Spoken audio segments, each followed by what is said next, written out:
What's up everyone, how are you all? Today we are back with another blazing Naruto story.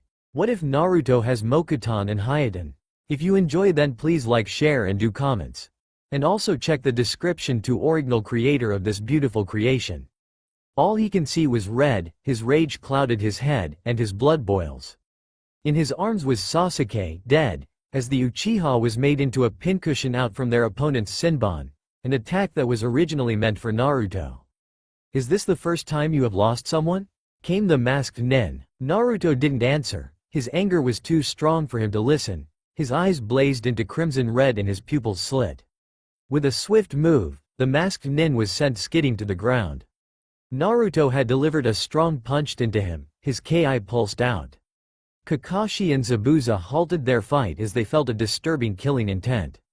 This sensation, damn it, it's the Kyuubi. Has the seal weakened? Thought the copy ninja, glancing back at his opponent. He also noted Zabuza looking at the direction where the killing intent was pulsing out with a hint of concern. I believed I need to finish our fight right now, Zabuza. Kakashi ignored Zabuza's surprisingly emotions as he busied himself in summoning his pack. Thoughts on Naruto. The Hyoton user hid himself behind his mirror. Breathed shaking from the killing intent of the blonde ninja. Where is this power coming from? He was snapped out as Naruto slammed a strong fist onto his mirror, making the masked nin exit from the now shattered thing. Without beating a breath, he was again attacked from his stomach, breath leaving out his lungs. Naruto was about to deliver a finishing blow when suddenly the masked nin's mask slowly cracked and fell to the ground, revealing a familiar-looking face. Haku? Said Haku was looking haggard, his mouth dripping out blood and eyes are at him with fear written into his face for a moment before reverting into his deadpan look. Why did you stop? Are you not angry that I have killed your friend? Naruto stole a glance back at Sasuke's still form before reverting his eyes back to the boy. Why are you doing this? Why are you with Zabuza? Why are you doing Gato's dirty work? He demanded. Because Zabuza-san is my precious person. He was the one who saved me, and for that I have made myself a tool for him to use. For a moment a memory flashes through Naruto back at their first encounter. Do you have someone precious to you? Do you have someone willingly wanted to protect? Naruto was disgusted at what came from Haku's mouth, but he can also see the familiar look in his eyes. Loneliness, the same way he had felt back when he was alone in the village until Jiji, the Ichiraku's, Iruka-sensei and Team 7 came. Don't talk like that. You are not a tool. You don't have to do what you don't want to. You are a person, shouted Naruto, his killing intent pulsing a little. Perhaps, but this might be my last thing to do as Zabuza-san's tool. Haku glanced at the direction where Kakashi and Zabuza were at. Naruto, with his eyes still blazing red, could make out a figure of Zabuza immobilized by Kakashi's summoned dogs. Kakashi himself was readying the final blow, a lighting attack, a technique he created, Raiden, Raikuri. This is your end, demon of the mist. Kakashi quickly ran towards Zabuza, starting his assault. He was about to pin his attack on Zabuza when suddenly a mirror like ice came into his field of vision and came out Haku. Shit, I can't stop. Kakashi cursed. It felt like slow motion, his momentum not slowing and his thrust out arm closing into the young boy's chest. Uzumaki Fuin, gravity pull. A shout was heard as the ground beneath the three ninjas glow into light. A large orange swirling symbol appeared in Kakashi.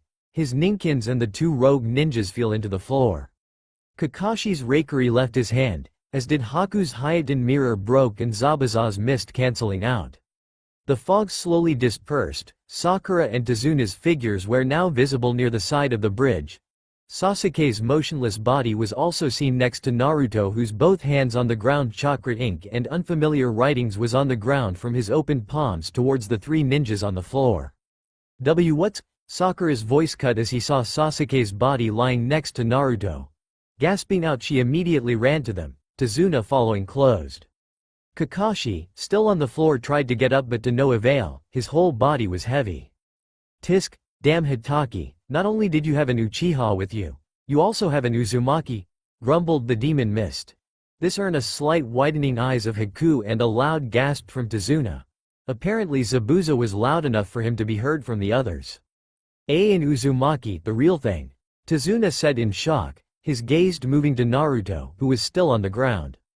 The blonde then stood. He stole a glance at Sasuke, who happened to be now awake.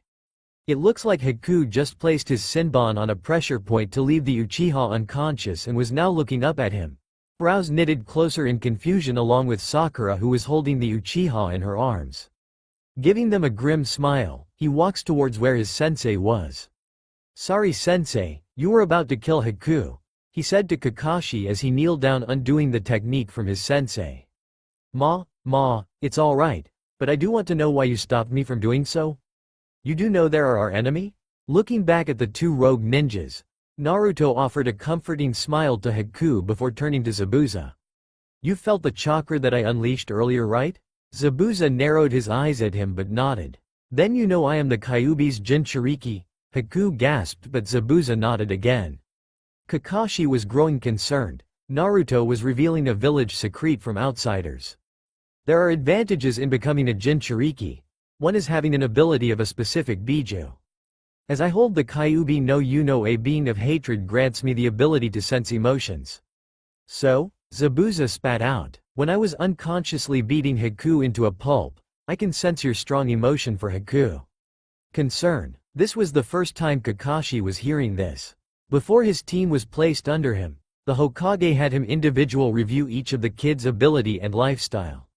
Naruto, who's his most familiar with, since he was one of the Anbu guarding him as a child, believed that he knew all the child's ability, a dead last of the class that makes up with his determination not to lose and his unpredictable ability to win a fight, besides his rivalry fight with Sasuke, that is. But of course Kakashi thinks Naruto is much stronger, even for the rookie of the year in his class, if only he was not handicapped. But if an ability such is true, then this could be a great asset to the village. "You're predicting falsely, Uzumaki. You were clouded with rage. And no way you are able to sense emotion." Kakashi would like to think so too, but the look he saw back with how Naruto was realizing a large killing intent was no vision of his. "Then, I am wrong to assume that Gato's by the end of the bridge gathering with a large bandit realizing a foul emotion of hate and murder right now." Kakashi and the others then looked at the end of the bridge, and true to what Naruto said, Gato was there along with a handful of bandits. "I was right, you couldn't defeat them at all," the midget snarls at Zabuza. "What are you doing here?" the Demon Mist demanded, moving his head towards the large crowd. Naruto hadn't yet undone his technique at him and at Haku. I was planning on killing you after you kill them, saves me the money in paying you. But it seems like you were defeated by a bunch of brats. Oh look, even the ladyboy is still breathing. I'll enjoy watching you being killed after what you did to my arm." Gato clicked his tongue in disgust. It seems that Naruto was right. Growling, Zabuza stole a glance at the blonde who was slowly boiling out anger. "Uzumaki, you said you can read emotions, right?" This snapped Naruto from his rage. "Yeah, what am I feeling now?" Naruto blinked at the sudden request, but focuses on the Demon Mist's emotions. Anger. Anger for berating Haku. The Demon Mist barked a loud laugh, making Sakura shivered. "It seems like this ability of yours are accurate.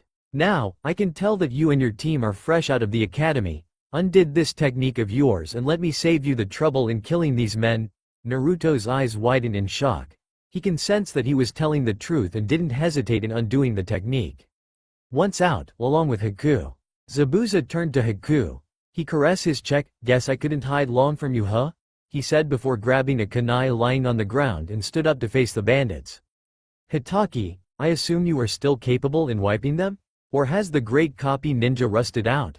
Kakashi chuckled at the tease, before pushing his student behind him.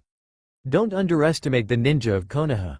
After Zabuza and Kakashi started attacking the bandit, Inari and the citizen of the Wave Country came in to help stand for their village, making the two Junins finish faster, and later found Team 7 and the two rogue ninjas back in Tazuna's house.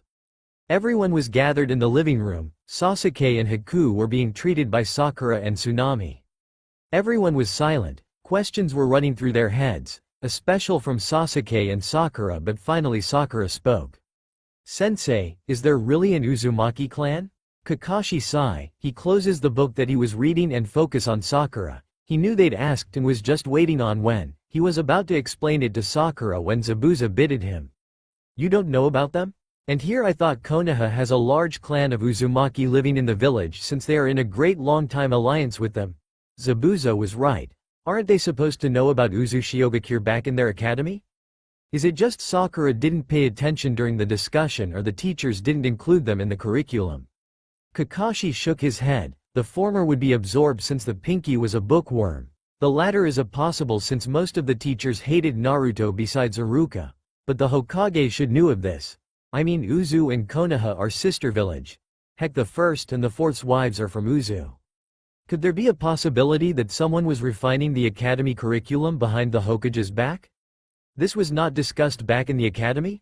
The silver-haired Junin asked. Sakura shook her head, confirming Kakashi's theory.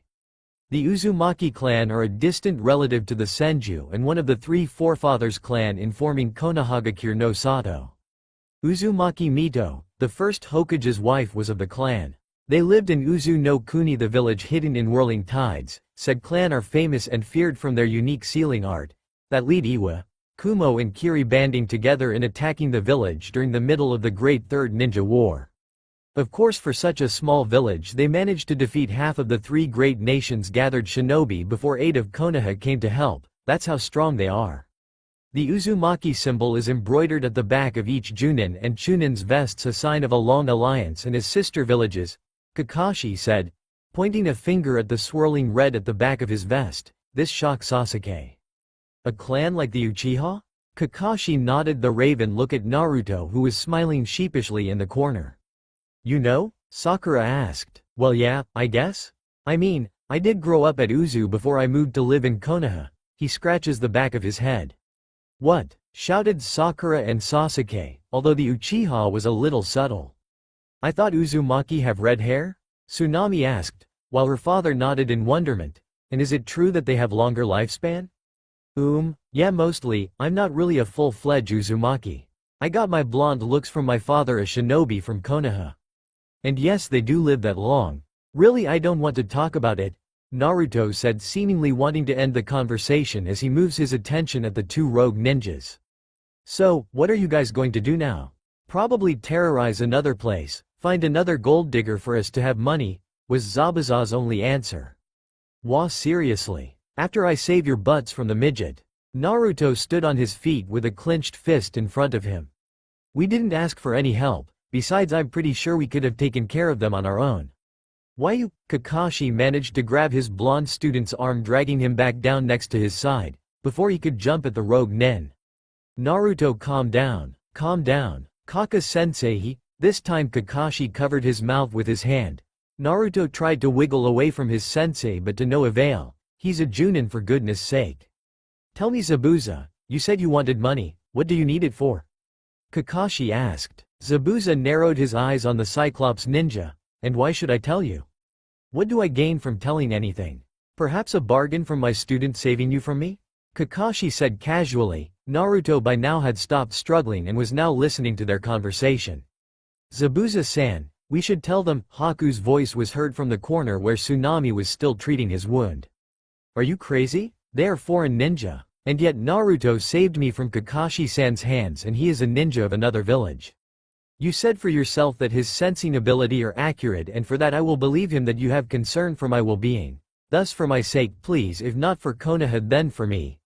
Zabuza was silent, cursing mentally at the blonde for having such ability, and here he thought he'd die burying his human feelings with him, but then again he'd do anything for Haku, second for his own village.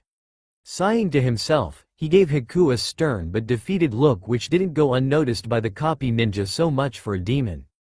I'm raising money for another rebellion attack back in Kiri. What happened in Kirigakure? This time Sakura asked, finally digesting the information that her sensei had given them about Uzu. Currently Kiri is under civil war. Most of its shinobi have been rebelling against their cage, Kakashi answered her. Isn't that considered treason? Sasuke asked in his usual brooding tone. It is most likely, but what would you do if your own cage sent out an order to kill all clan with bloodline limit? Zabuza said. Sasuke's eyes widened before they went back to normal. Dark memory flashes his eyes. Memory of his traitor of a brother. Hokage Jiji would never do such a thing.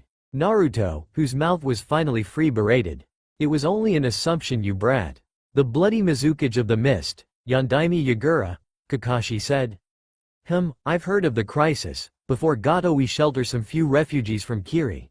I never knew it's still going? Tazuna said. It does, that's why I need money. I want to end his reign sooner than later.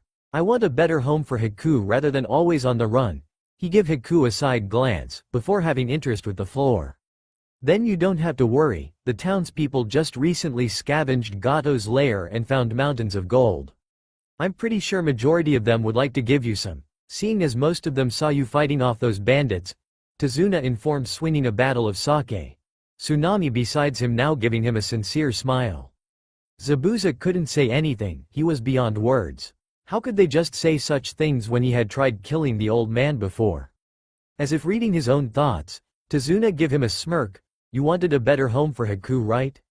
Then accept the offer. Zabuza didn't waste any more. He bowed his head on the floor, tears flowing down from his eyes. Thank you very much. Naruto could only smile at the sight. Inu's Sunshin when he felt his leader tug on his signal, his wolf masked ever so present when he arrived at the foot of his leaders. Hokage-sama. The young Anbu bowed, knee on the floor, his gravity-defying silver hair identifying that it was Hitaki Kakashi, the sole survivor of Team Minato. A grim look crossed the leader's face for a moment, dark memories flashes him. Hiruzen, the old third Hokage. It had been 7 years since the senior reinstated as Hokage after his successor's heroic death. An event that forever plunged the citizen's mind. October 10th, the attack of the Kyuubi no Yuko. A surprise attack that not even the three Sannin expected to happen. Hundreds of people, both shinobi and civilians, dead that night, a nightmare that seemed to not erase from their heads, and more importantly a grief of heroic deed that sent their precious fourth Hokage's life towards the Shinigami. His life in exchange for hundreds. The night was actually the night where everything in Kakashi's life seems to shatter. The only remaining anchor of his life, gone, they left him, all of them.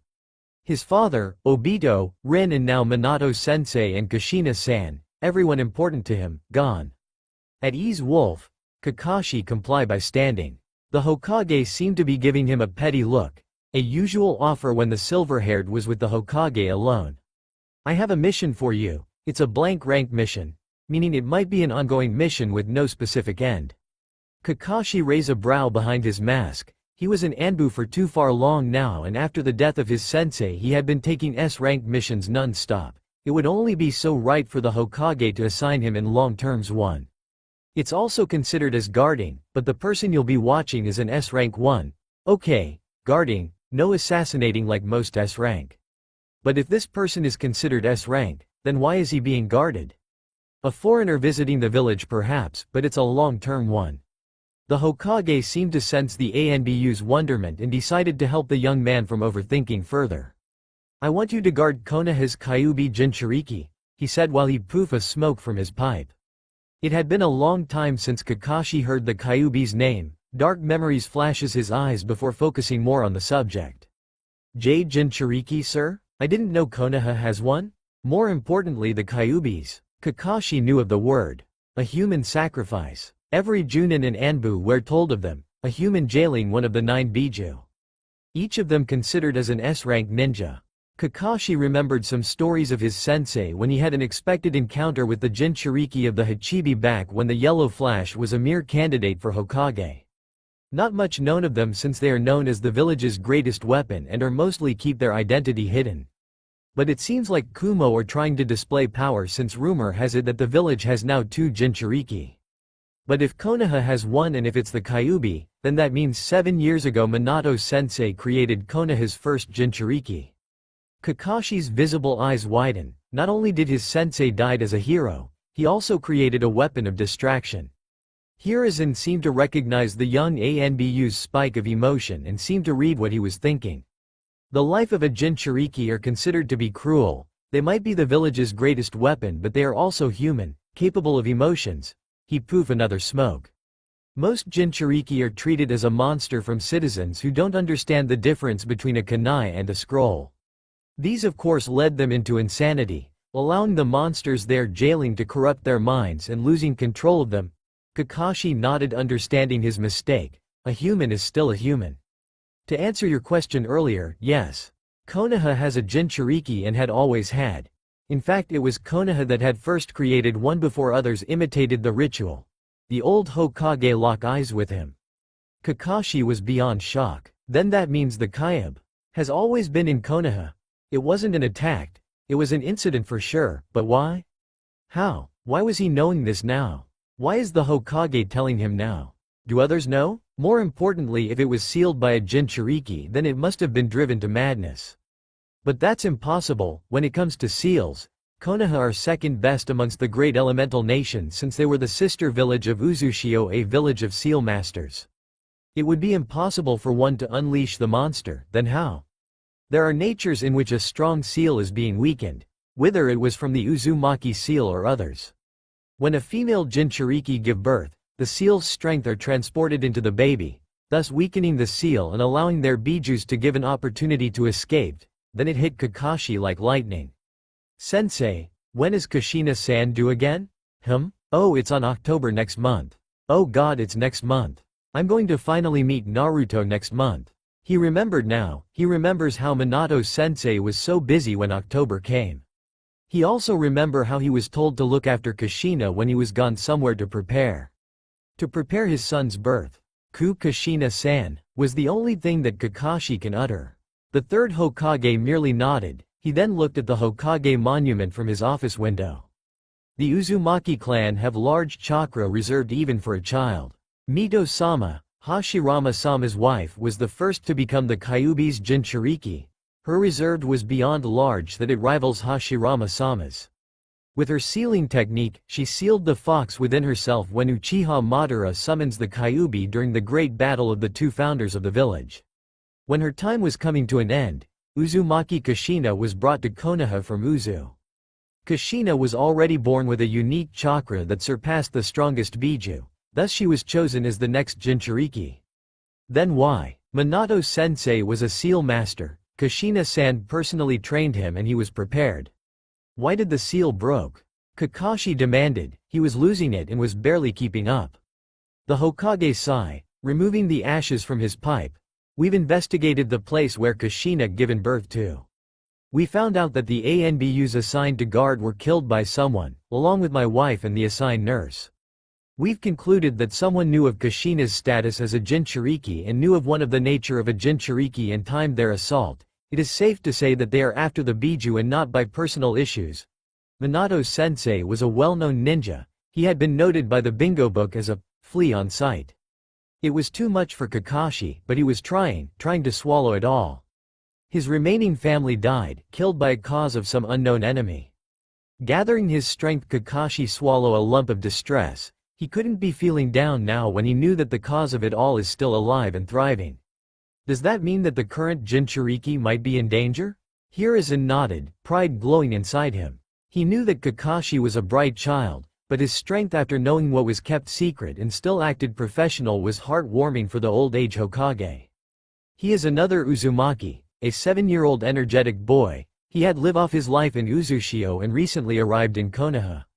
As much as the Azukage and I disagree on him leaving Uzu, politics must come first.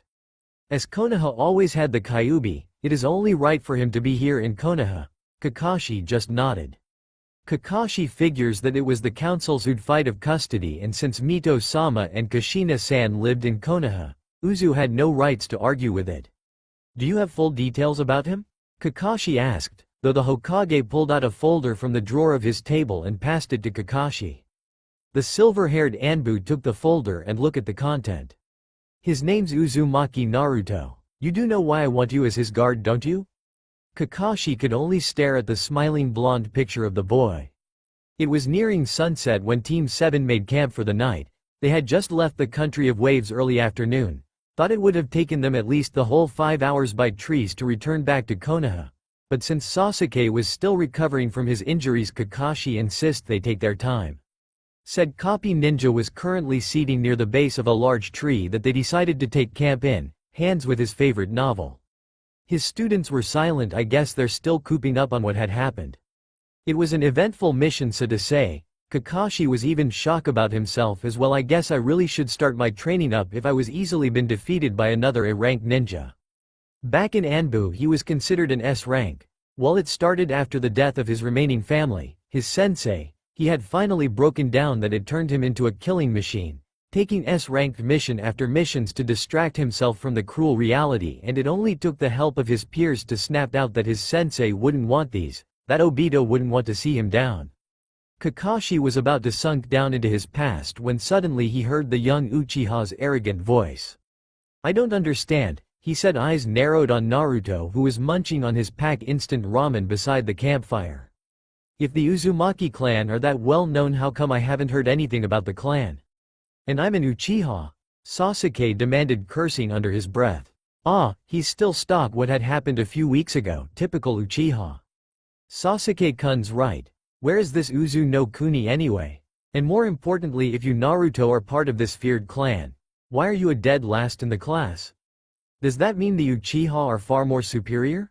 This time Sakura berated Naruto. Kakashi forgot that Sakura didn't pretty much saw what happened in Naruto's fight with Haku, and Kakashi even led to believe that his kunoichi didn't understand that Naruto was the one who pulled out the jutsu that quickly subdued to A-rank ninja and a quickly to assume B-rank young boy. Everything is all about the Uchiha and Rookie of the Years. Kunoichi these days, all they bother are their looks and their fairy tale dream of marrying one day a strong and handsome shinobi.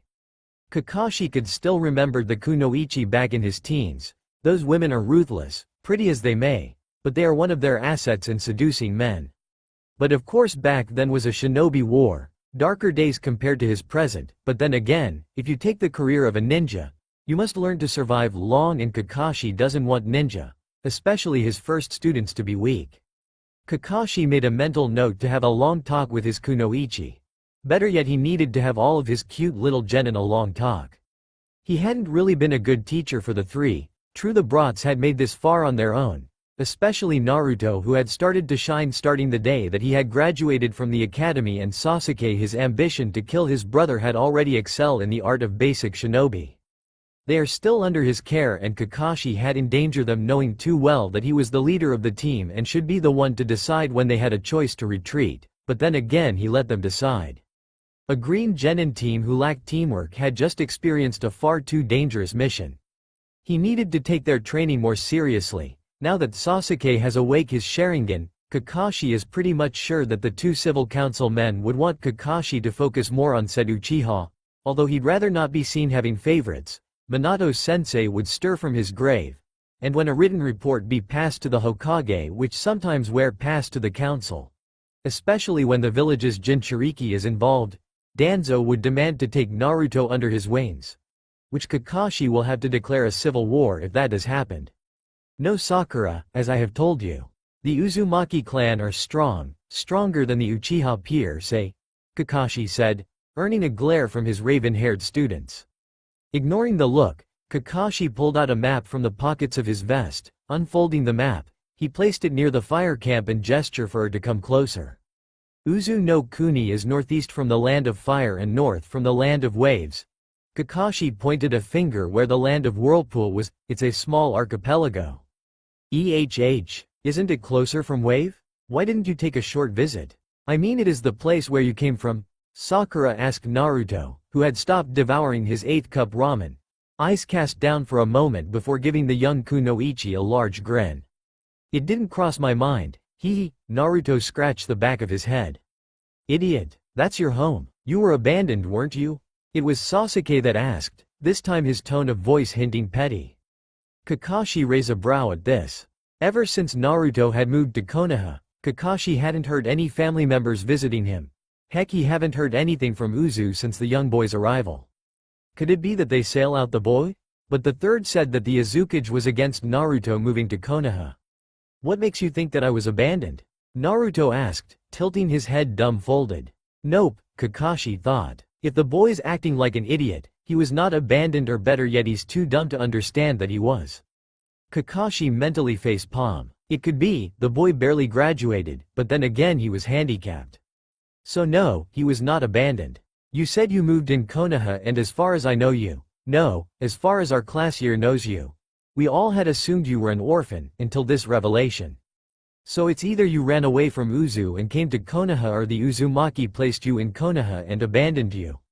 Sipping the soup of his ramen, Naruto thought, not really.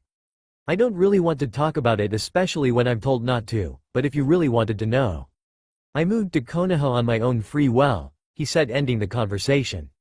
The Uchiha frowned, as much as Sasuke doesn't want to prey on Naruto's personal life, but he can't help not to. Back in the academy, Naruto keeps challenging him. Even though Sasuke was superior in all aspects, Naruto does not stop. He had a will to never give up, a trait that Sasuke envied, though he kept it to himself. He wondered to himself, how a person like Naruto continues to be cherry and hyperactive after all the hated look he had lived through. Yes, Sasuke noticed them. He doesn't know why though. True, the blonde was a troublemaker. He was a prankster and to his credit was good in stilt. He painted the Hokage monument in broad daylight. And in his orange jumpsuit, and it took him painting the fourth's head before he was found, and good God, the blonde is even good in hiding. And he was blonde, and not just blonde like Ino's or some Yamanakas. Naruto had yellow hair. Okay. Yes, the blonde was bad, but one or two grudges are enough. But Sasuke noticed the glare the whole 4 years of how he knew Naruto. And it seems like Naruto was used of it. He just ignore them like they weren't there and carry on making a fool of himself. But one thing that Sasuke knew, or in his perspective confirmed his wonderment before, is that Naruto's strong. Yes, even he, Sasuke Uchiha, agrees. The blonde was holding back at him during their spars. No. It looks more that Naruto's got more than just basic taijutsu and ninjutsu, but he keeps it at bay. A mystery that adds up on the Raven's list of his blonde teammate, adding more in his new knowledge of the blonde having a clan and a famous one. Sakura was about to berate the blonde for not giving her Sasuke-kun a real answer, but was stopped by Kakashi's interruption. That's enough talking. It's getting late and we need to head out early morning to reach Konoha, and we still have to report to the Hokage the misranked mission. I'll take the first watch. With that, the three genin comply. Sasuke stepped in the dining room, his body still recovering from his injuries. Team 7 had arrived from their C-turned-a-ranked mission last week and had been given by their Hokage a week's worth of rest. Glancing around, Sasuke noticed his mother, preoccupied in setting the table. Sasuke for a moment savored his mother's appearance. She was wearing a dark blue dress that reaches just below her knees, a dirty white apron wrapped around her. Her once long raven hair had been cut just above her shoulder, her bangs held up with a clip to the sides. Her facial features reminded Sasuke that he had inherited it from her. A ghostly smile graced upon his lips. Glancing up, Makoto noticed her son's presence. "Oh, you're up. Come have breakfast," she said, gesturing for him to seat across from her. It had been 4 years since the incident, 4 years since the Uchiha massacred. An incident that left 3 living clansmen as survivors: Sasuke, his mother Makoto, and his older brother Itachi, the man that caused said incident. Sasuke was just in his first year in the academy when his teachers had let them leave in the evening, an unusual occurrence since class mostly ended exactly at 4 o'clock. Sasuke had dashed from the academy to the compound, fearing that his father would scold him. When he had arrived, he had found the compound eerily silent. His stomach jumped in worry as he walked inside his house to find his father laying down on his own pool of blood, his brother standing on top of the body, his katana drenched in blood. At first Sasuke questioned his brother if they were attacked, but felt his stomach drop as his brother confessed, he killed them. Sasuke was petrified and tried to reason out to his brother of such nonsense when Itachi laid eyes on him, his activated Sharingan forming into a new form. He, his beloved brother, Uchiha Itachi, wanted to measure himself and his Sharingan by killing their clan, and then Sasuke was hit with a genjutsu by his brother as he witnessed the killing his brother did repeatedly for 2 days before he was broken free by his mother, who was out in the village when the incident occurred and escaping the Shinigami's hands. Ever since that day, Sasuke had sworn vengeance. He wanted to grow stronger as fast as he can so he can eliminate his brother who had gone rogue. He swore in his entire life, for his family, for his clan. Nodding his head to answer his mother, Sasuke sat on the table and dig in. "How's your body?" his mother started. "Fine, I've rested well enough to resume training." That's good, but please do be careful next time." "I can't help but worry," Makoto sighed, concerned. Sighing to himself, ever since the massacre, his mother had been a worrywart. Granted, it isn't always that your whole clan be killed in one night and be left with just one family member. But in their chosen care there are people who are bound to die. Entering the life of a shinobi means offering your life to death, and only those who are strong can escape death. And Sasuke, an Uchiha, Graduate as top rookie of the year and a self-proclaimed Avenger refused to give his life to death, not until he kill him. Mother, I'm a shinobi now and as such there are dangers in every corner. Of course Makoto know these, she herself have been in the field before. Although back then war was still in session, which happened to be more dangerous than her son's generation. But she can't help but worry, especially when, shaking away her thoughts, Makoto snapped out into reality when her son stood up. You're going somewhere? Yeah, team meeting. Sasuke thanked his mother for the food and walked towards their front door where his mother followed him. Grabbing his sandals on the shoe rack, he put it on before turning to his mother, I'm off. Giving Sasuke a kiss, Makoto caressed her son's cheek for a moment before sending him off. Take care. It didn't take long for Sasuke to arrive at their venue, Team 7's usual place, Training Ground 7, the place where their team had all began. Walking towards the kunai training posts, Sasuke noticed that two of his teammates are already there and surprisingly, Kakashi was there. Sasuke-kun. Sakura waved out to him, as usual, and as usual he didn't mind her, who would? When your unpunctual teacher happened to be, punctual. I know right, he was already here when Sakura-chan and I arrived. Give me a heart attack, wonder if the moon's falling next, Naruto exaggerated once he noticed Sasuke's bewilderment. Come on, is it really that surprising? A pain expression on Kakashi's only visible face with a dramatic hand on his heart as if indicating he was hurt there. Yes, came the unison voices of his cute little genin. Even Sasuke's voice was loud.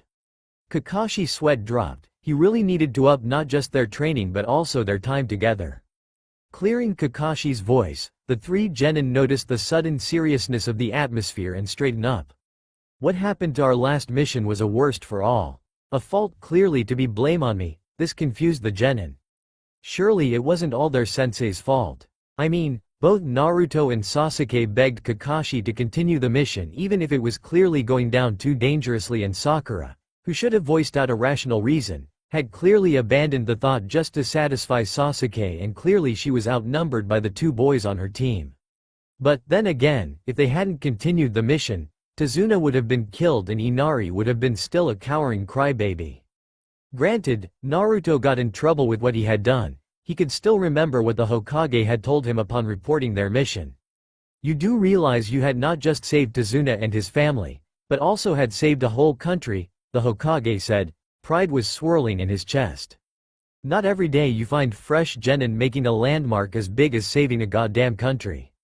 Granted, Hiruzen was disappointed at Kakashi for endangering them by making the genin decide on what to do, but then again Konoha shinobi don't abandon people who needed help. Smiling, the old-aged Hokage couldn't help but be overwhelmed with pride. The genin of Team 7's will of fire lighted earlier than expected. Now then, I will make sure that a standard payment for a rank would be given. Come by the mission assignment office tomorrow and you'll receive it there. As for the rest of the week, I'll be giving you a break. Especially you Sasuke. The Hokage gestured to the still recovering Raven.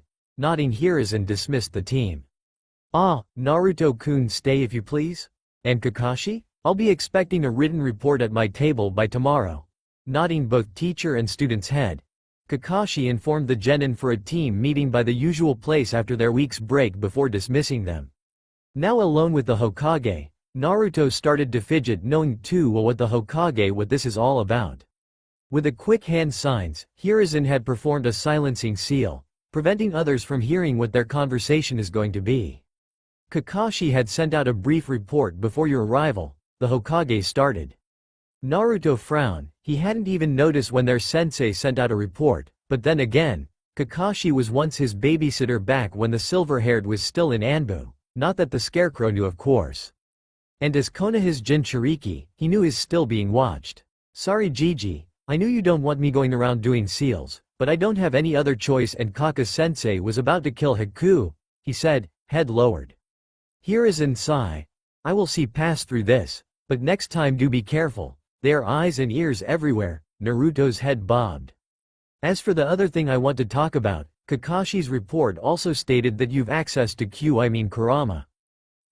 I was so outraged. Kurama was withdrawing his chakra as best as he can back then. He even scolded me for losing my cool. Stupid oversized fox. Crossing his arms, Naruto pouted childishly. Hiruzen chuckled. Then please do tell Kurama that I said thank you. You do know your status as a Jinchuriki are still not known to your peers. Naruto's shoulder sunk. Bah, I know already. Sheesh, the big furball's scolding is enough you know, pouted the young teen.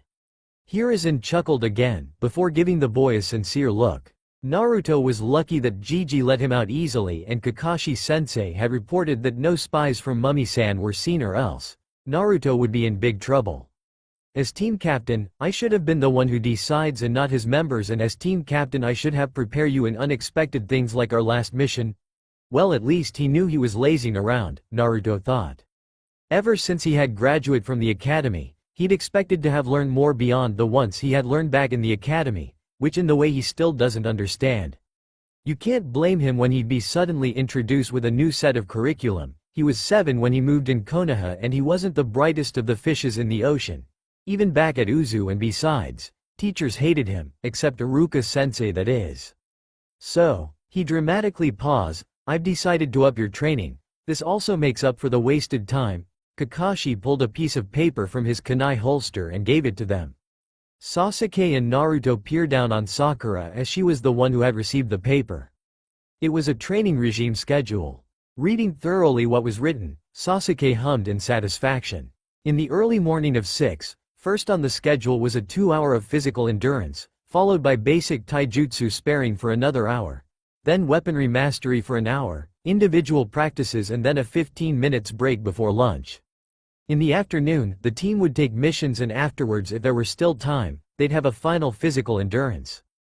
It didn't actually took long for Kakashi to create their training regime. Back in the days before he was released from Anbu, he was a captain of a platoon, and as such it was his responsibility to uphold his members straight. Thus, he made it sure to train them.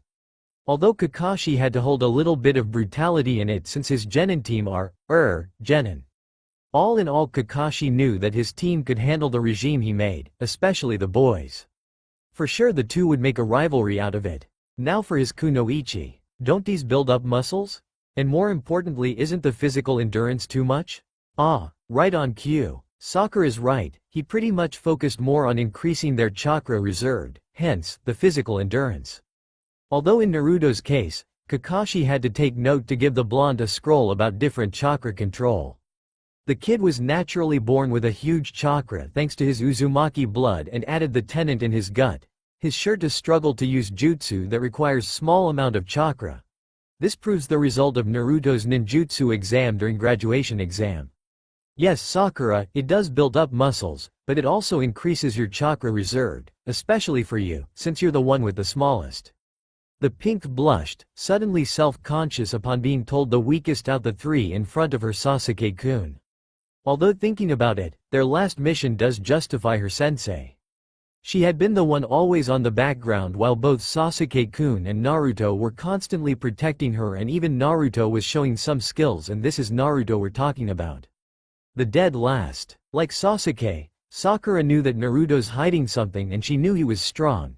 It was proven when the blonde had immediately subdued both Kakashi-sensei and Zabuza. Ever since they've made it back to Konoha, Sakura had made her entire week break scheming the library about the Uzumaki clan. There, she found out about their history. She found out that the clan had been around even before the clans of Uchiha and Senju, their relationships with Konoha, their mastery of Fuinjutsu that earned fair in their name, and how most of their sealing techniques were used in Konoha. This opened up eyes to Sakura. She realized then that she was not just teamed up with an Uchiha but also with an Uzumaki, and Sakura doubted Naruto's living up his clan's name. With what happened back at Wave, she knew the blonde is also versed with Fuinjutsu. Although Sasuke-kun is still the strongest CHAA, she was not sure if her inner self was right. But if he was, then why was he not presenting them enthusiastically like his brash character?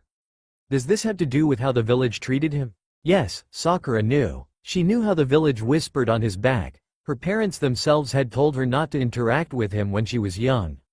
Snapping her thoughts out of it, Sakura mentally slapped her cheeks in attention. She can't hold them down. Yes, they were strong and are from infamous clans. Although she had to wonder why the Uzumaki aren't that much spoken, she also need to up herself, even if she was from a no-name clan. She is part of Team 7 and Team 7 values teammates. Kakashi saw the fire in Sakura's eyes. Looks like I don't have to do anything. Both Naruto and Sasuke smirked upon seeing Sakura's determination.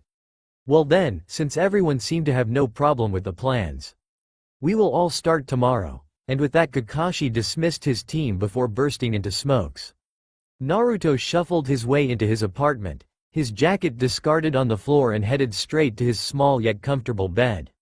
His body sore and drained from the 2 weeks of non-stop training and missions.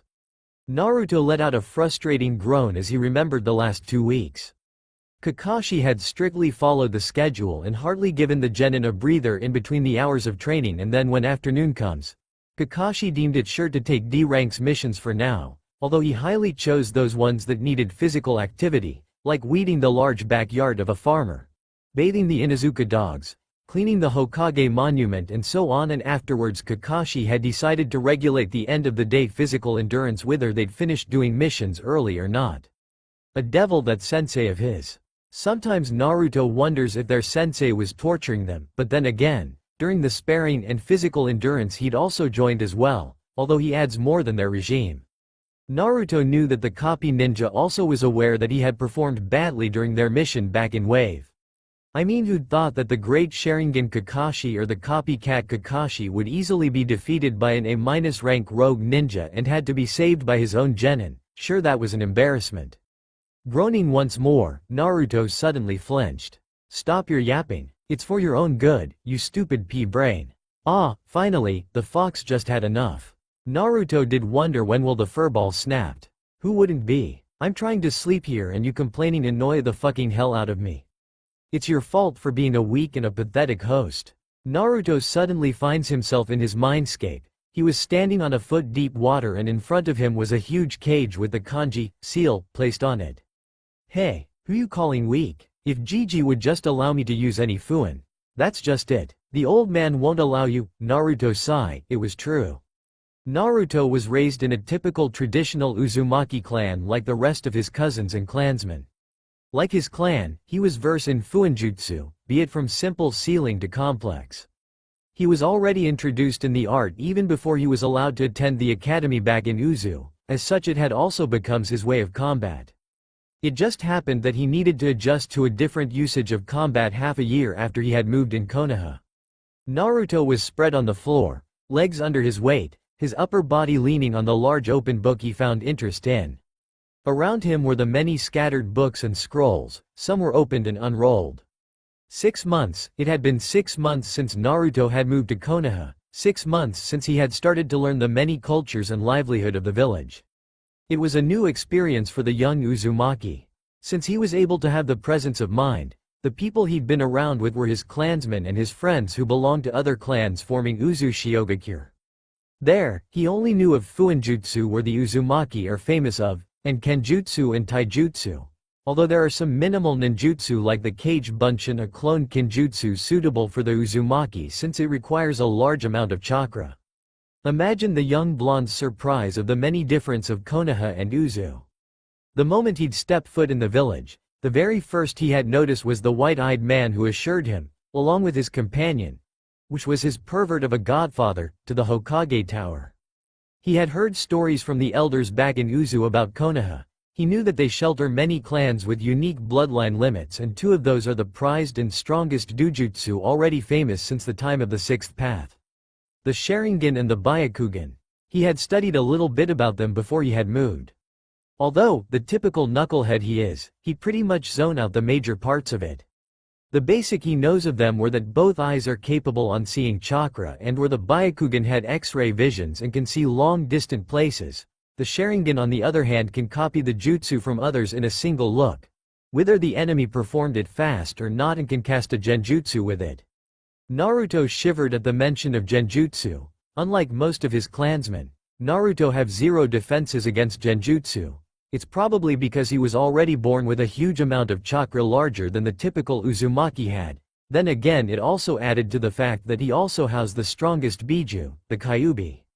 Sighing, Naruto shook his head and carried on reading the book in front of him. It was one of the modern art of sealing created by his predecessor, Uzumaki Mito. Naruto hates studying. He was only forced to study since he was going to live in a foreign country. He hated it so much like he hated menmas on ramen.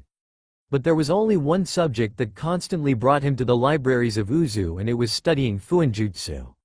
True, it is of importance for an Uzumaki to learn Fuinjutsu, but in his case he had gone beyond. Naruto wanted to learn the many difference of it, be it ancient or modern ones. It's as if Fuinjutsu was a magnet to him. Naruto snapped out of his musing when he suddenly felt another presence with him. He turned his head to the side where he found an old age man. He was wearing a black kimono with white on the edges, his head and right arm were covered with bandages, and he was also carrying a cane. Naruto tilted his head. He recognized the man as one of the Hokage's counselor. Shimura Danzo. Naruto loved the Hokage, Jiji, as what he had started to call the old age leader. Naruto's never one with tittles, had welcomed him with open arms. Heck, he even let the boy live with him in the many guests room of the Hokage manor until he was to enter the academy. Naruto started to look up on him like a grandfather. The Hokage sometimes was the one to tutor him on Konoha's history if he has time for Naruto, or when Naruto's godfather was not around, he's called a professor for nothing. Naruto had spent a lot of time with the Hokage that he'd recognize the people that comes in and out of the Hokage tower, where Naruto usually stayed in. The frequent ones are the two counselors, Kaharu and Hamura, two of Hiruzen's longtime teammates. Although unlike the Hokage, Naruto didn't much interact with them, since, in his opinion, they're too grumpy and seem to have a stick up on their asses. Which Naruto earned a scolding look from the Hokage. But he tolerated them, unlike the third member of the council. Danzo, or better yet Mummy-san, is what Naruto had started calling him. He's too mysterious, and the fox in his gut keep telling him to be wary around the man. Although Naruto could sense a good intention of the man, but there's this nagging feeling to listen to the demon in his belly, much to Naruto's demise. Especially when Naruto keeps feeling the lingering eyes in the shadows since his arrival in the village and Danzo's constant appearance when the blonde was left on his own, much like right now. If Naruto had to count, it probably was the third time this month. Naruto mentally shivered. He felt like he was stalked by some pedophile. Naruto-kun. Naruto slowly nodded his head in acknowledgement, discreetly scanning for his Anbu sitter. Damn, he's not here. The two didn't spoke words afterwards, but linger in each other's thought. Naruto desperately praying for a savior or something. Don't get him wrong, Naruto can protect himself. He was made sure that he can before he was allowed out of his birth country, but against an old geezer who happened to be a veteran shinobi and once teammate of the Hokage, no. If there is one thing he had learned from class back in Uzu aside from Fuinjutsu, is that not to underestimate any Kages whether they are young or old, especially those who are considered as an equal level of strength with them. On the other hand, Danzo was staring right on the young Uzumaki, as if trying to dissect him through the old man's eyes. Naruto noticed the shift of the old warhawk's eyes towards Naruto's scattered materials until it stops on the object in his hands. You are fond of Fuinjutsu? Naruto didn't answer, but turned to the book in his hand. It isn't much a surprise as you are an Uzumaki. Tell me, he locked eyes with Naruto, though Naruto had to resist gulping from antsy. How far are you in Fuinjutsu? Seeing as you are tackling modern art of Fuinjutsu, perhaps you are widening your knowledge on the art. I as well am adept of Fuinjutsu such as the modern ones. I can teach you practically, if that is you are willing to come with me? There it is, the "come with me I have free candy" offer. Every time the man approached him, it's always one of those offers, like for example, let him learn taijutsu or ninjutsu faster and make him stronger as long he come with him. Seriously, Naruto might be 7, he knows not to trust strangers, even if said strangers is a fellow shinobi, not when they're oozing out mysterious aura. Naruto now believed that Danzo's one of those pedophiles. You will be a great asset to the village. Aside from that, your status as Jinchuriki added the fact of your strength. I can offer you power. Naruto was cut short when a figure suddenly sunshine in front of him. It was his Anbu sitter, Wolf. He mentally thanks the heavens for his arrival. Anbu? Mummy-san greeted the nin, who in which greeted with a slight nod. Turning to his charge, he crouched down to his level.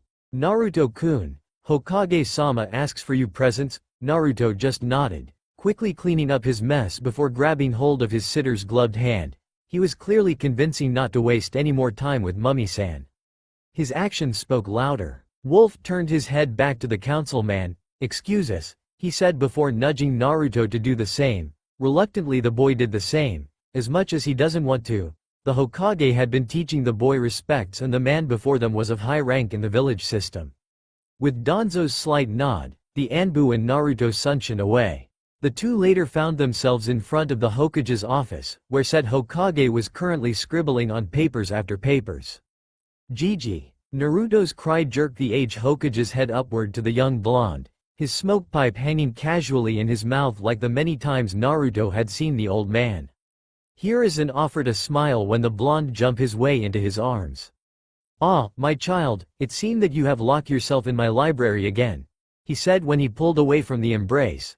Naruto hummed, answering the question he was about to ask the Hokage about needing his presence. Nay, Gigi. Do you usually allow people in your library?" inquired the blonde. This rose a brow from the Hokage. Shaking his head, "No, not really. I have many scrolls of jutsu stored there and most of them are B2S rank. Unless you didn't listen to what I have told you?" Naruto immediately shook his head. Hiruzen chuckled. Before he had allowed the boy access to the library, he had it nailed to Naruto's head to never cross the jutsu section. Although Hiruzen might have sealed them with barriers, one should never be too cautious, especially around an Uzumaki. "It just that, Mummy-san was there," Naruto said. Hiruzen narrowed his eyes. Mummy-san was Danzo's moniker by Naruto. Hiruzen was aware of his old teammate's eyes on Naruto ever since his arrival in the village. He knew that the War Hawk wanted Naruto to himself, reasoning to make the boy strong, whereas in reality he wanted Naruto to turn into a mindless shinobi as he was the village's greatest weapon, the Jinchuriki. The Hokage also was aware of the supposed disbanded route still functioning. Turning his attention to the blonde's guard for confirmation, to which the Anbu nodded, he had once again approached with the same intention but for another reason, again. The silver-haired Anbu explained. Naruto pointed a finger at the Anbu. "Hey. You weren't there when Mummy-san asked me and I'm a censor." Wolf gave him a thumb up. "Anbu," was the only thing Wolf said, earning a pout from the blonde. Hiruzen chuckled at the exchange. He was right to have decided let Kakashi be Naruto's guard. In 6 months of the Silver's assignment the two had bonded. Although Kakashi has not revealed his real self to the blonde yet, Naruto had grown attached to him. It's as if they were brothers separated far too long. Shaking the distraction, Hiruzen allowed the two bicker for a moment before he flare a small amount of ki, gaining the attention of the Anbu in front of him and a slight flinch from the boy in his arms, although he easily eased.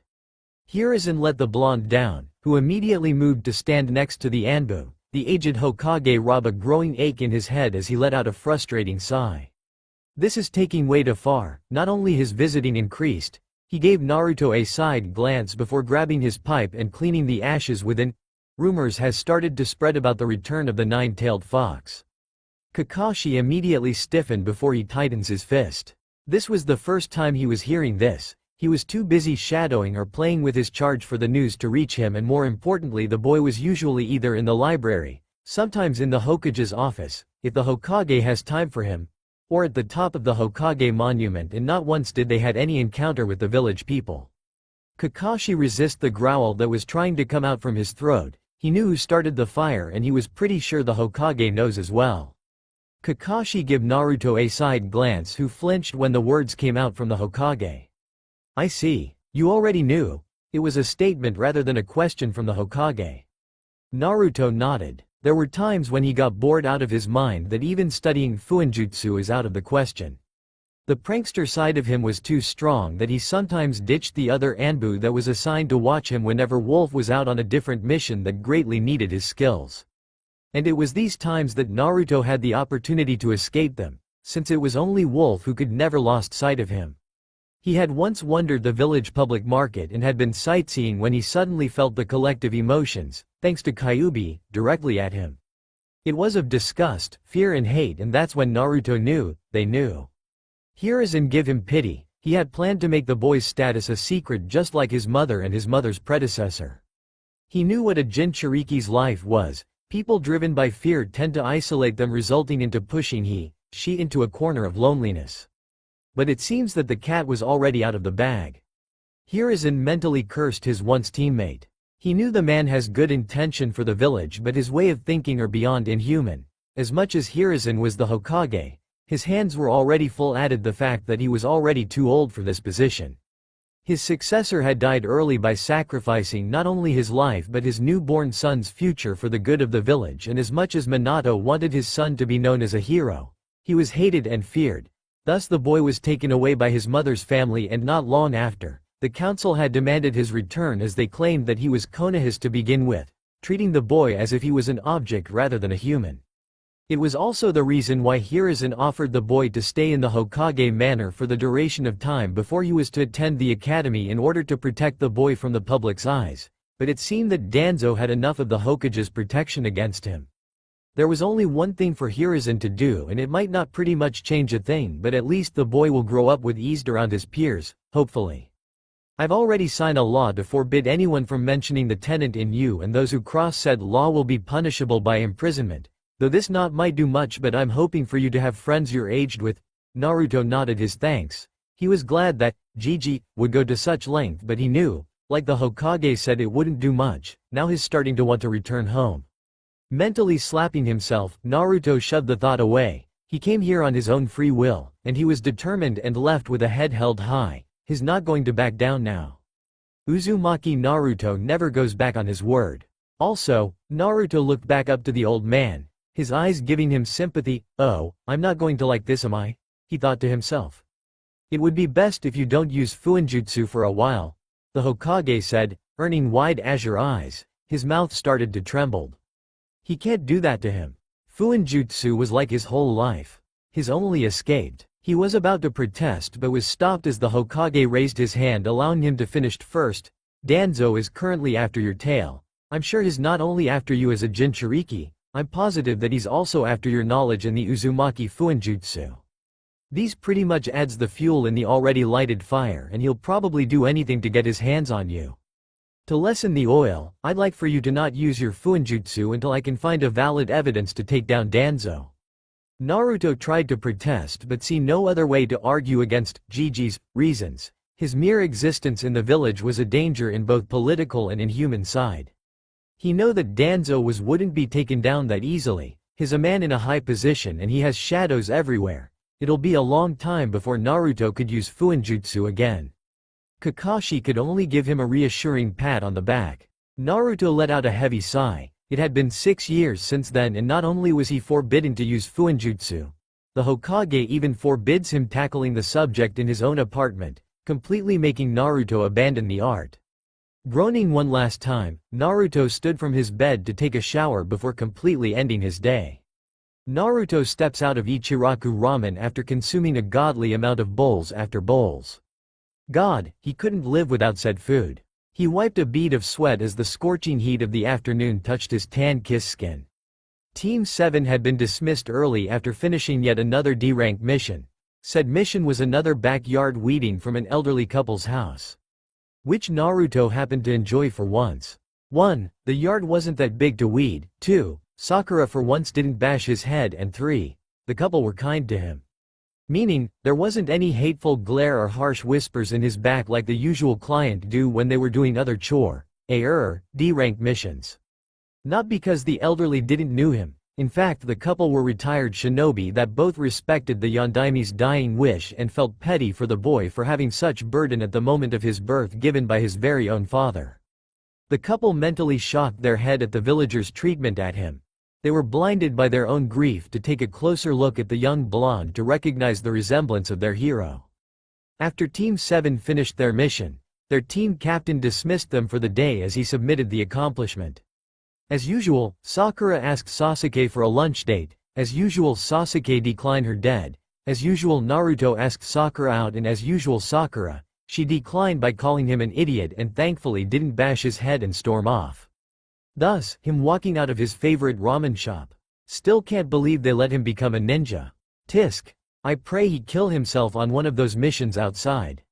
I thought he didn't graduate? He must have threatened the Hokage. Demon bra. Okay, that ruined Naruto's mood. One might have thought that he was already immune to the whispers. Yeah right, for the love of God, Naruto's human too. He can still feel a tingle of hurt and annoyance. Hurt for not understanding the difference of a kunai and a scroll, and annoyance that he couldn't prank them anymore. Damn, I promised Gigi to take my ninja carer seriously. Naruto wished they'd have a mission outside the village right now. It had been 3 weeks since their first C-turn A rank mission and they have been doing a lot of Ds these days, although most of the time were occupied with their sensei's deadly training and added the fact that their sensei had started implementing weights on them.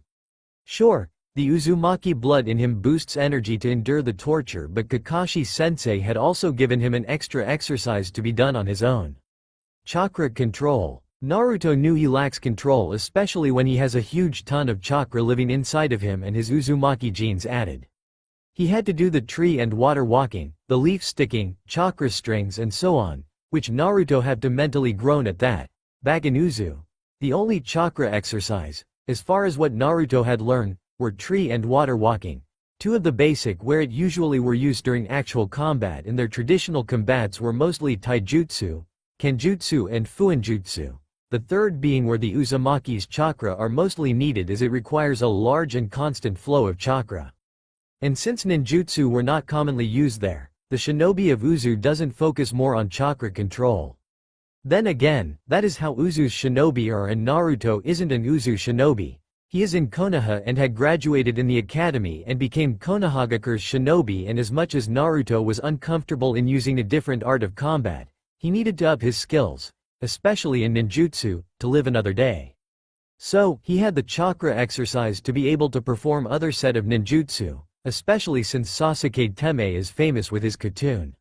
Speaking of the almighty Sasuke, after returning from Wave, he had instantly walked back to the Uchiha compound to show his mother of the new awakened Sharingan.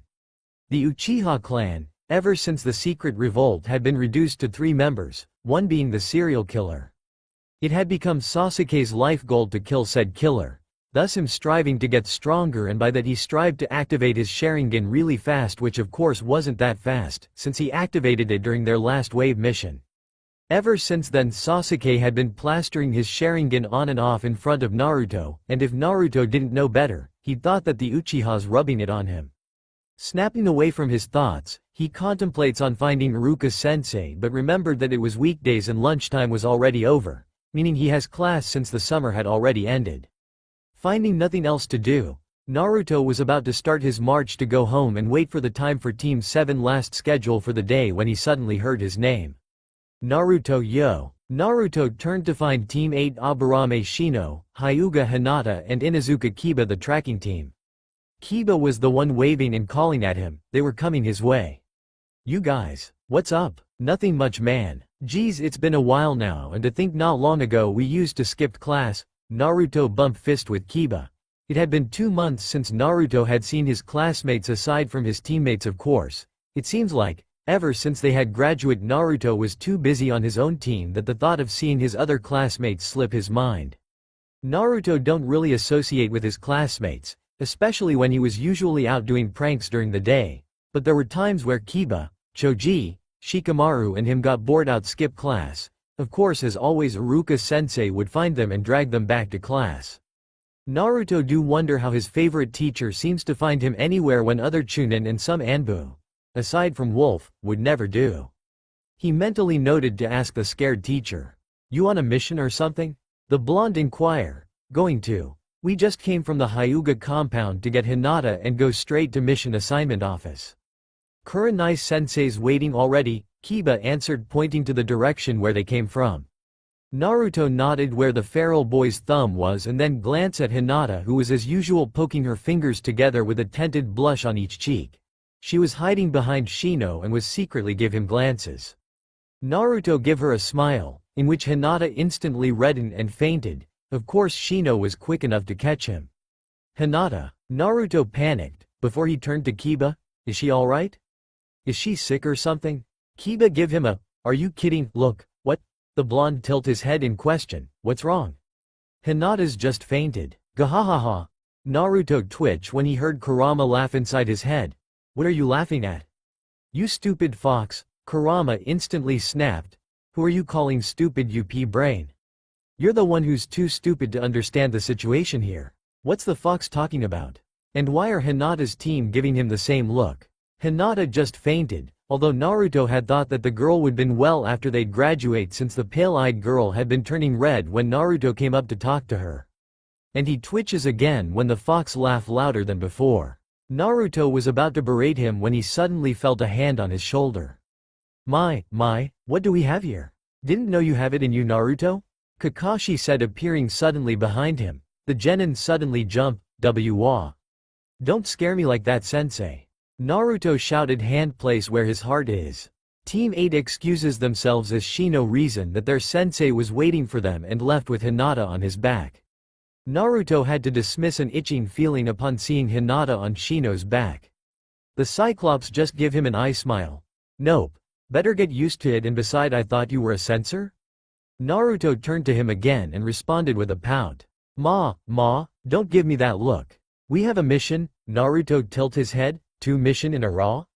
I thought you said 1 mission a day, since we still have the final exercise, and I still have my chakra control was unheard of. Not that Naruto was complaining. In fact, this might actually occupy him for the day.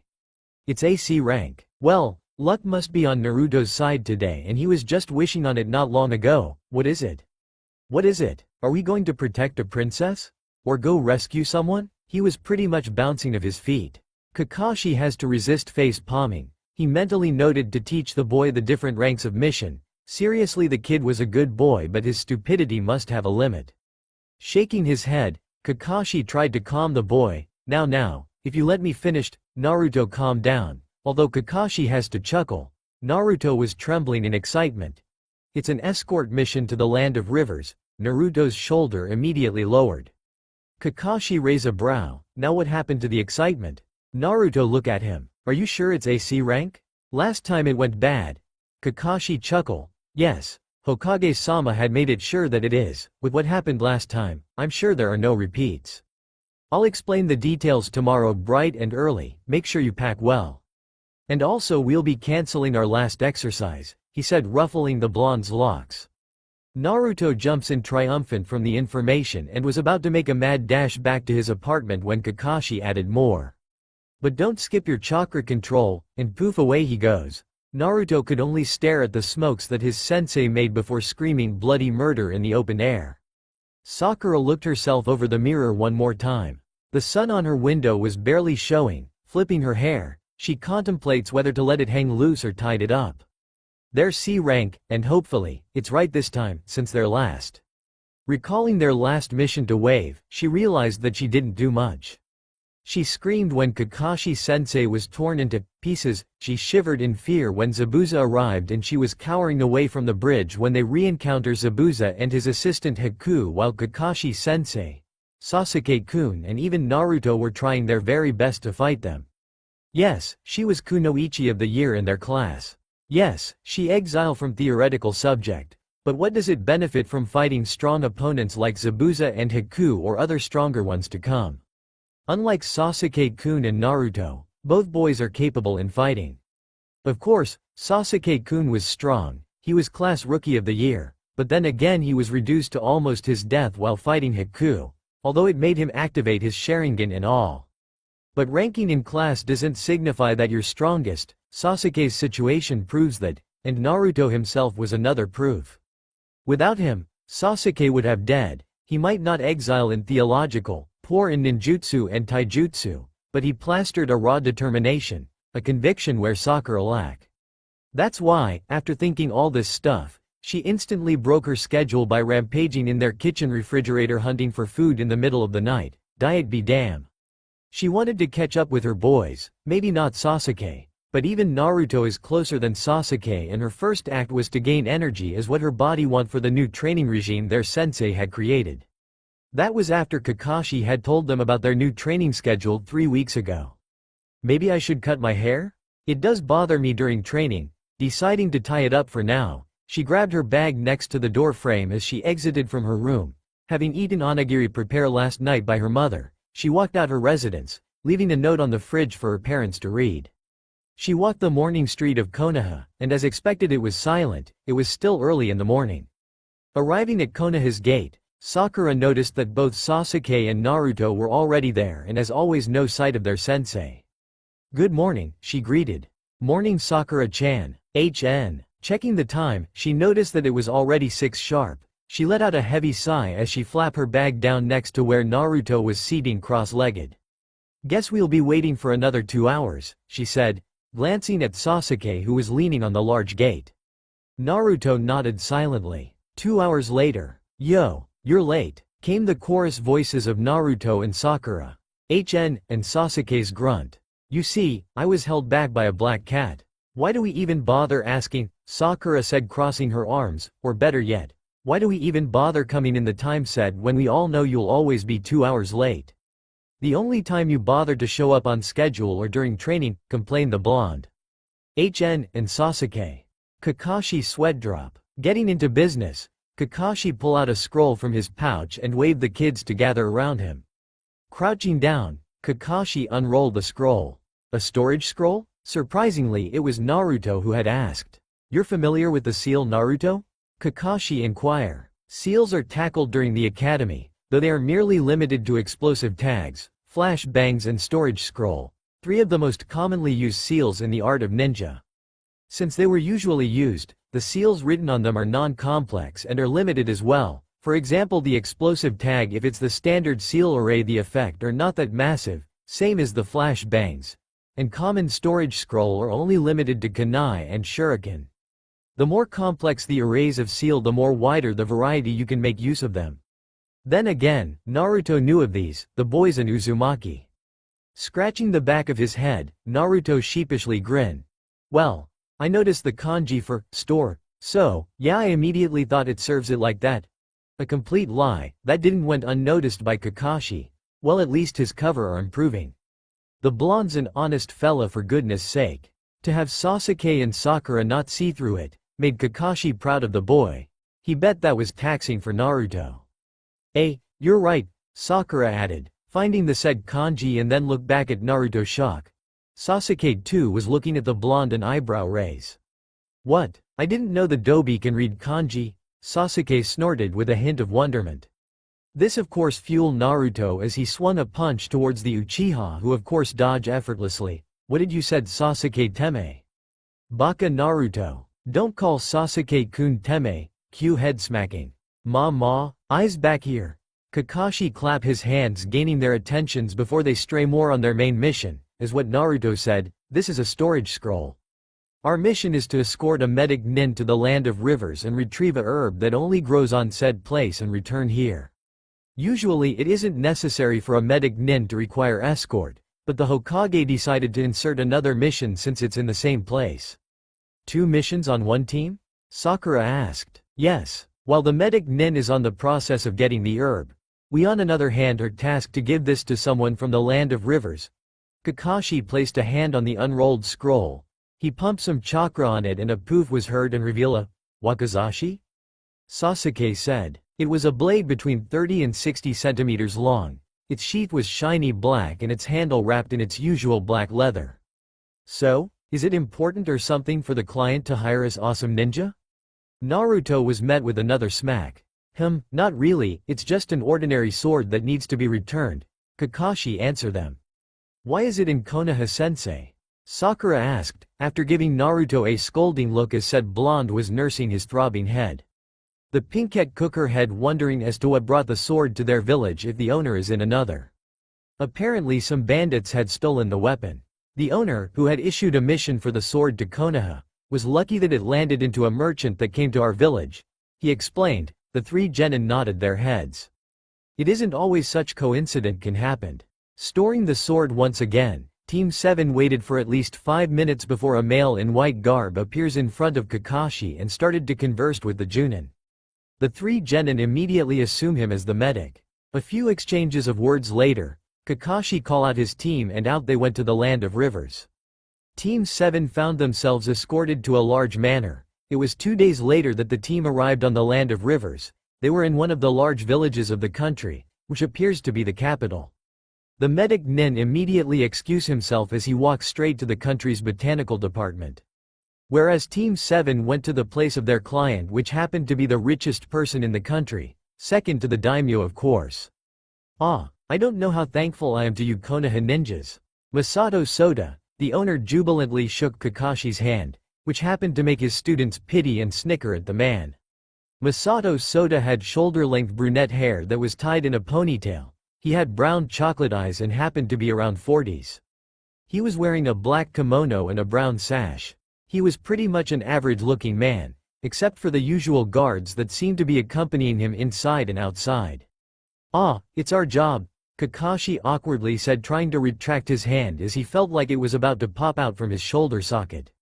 Of course, this beefed up his students' amusement, sending them a glare. The three straightened in attention, but their body trembled still. Finally freeing Kakashi's hand, the Junin thanking the many gods for it, Soda gestured the team to a table where a set of tea and snacks are prepared. "Come, have a sit." Naruto, the ever-hungry one, didn't wait for another invite and immediately attacked the offered food. Of course, Sakura grabbed the blonde's ear when the remaining members neared the table.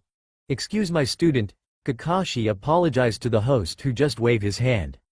Settling down, Team 7 and their sensei sat across from Soda, his guards on either side behind him.